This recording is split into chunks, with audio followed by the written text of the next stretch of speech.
Vision 2030 needs structural reforms, CZI. The 11th of August 2025, the Confederation of Zimbabwe Industries, CZI, has warned that Zimbabwe's dream of achieving upper-middle income status by 2030 will remain a distant aspiration unless deep structural reforms are urgently implemented. The call comes amid official statistics, showing that informalization now accounts for 76.1% of all economic activity, a figure economists say is undermining the tax base, discouraging productive investment, and weakening institutional capacity. CZI revealed that from January to June this year, its work was dominated by policy engagement, with 260 stakeholder interactions recorded. Of these, 41% were policy-related, including consultations, lobbying, and participation in national and sectoral forums. Developing complexity in Zimbabwe's economy is a long-term task that relies on key structural conditions.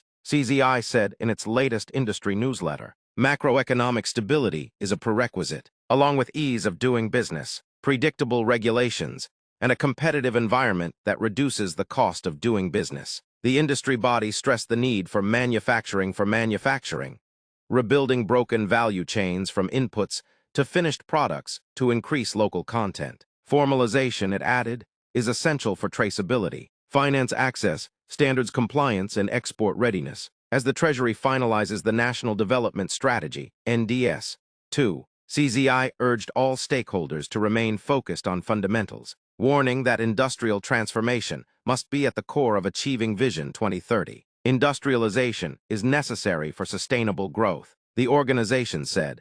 It cannot be achieved without a clear and coordinated approach to structural transformation.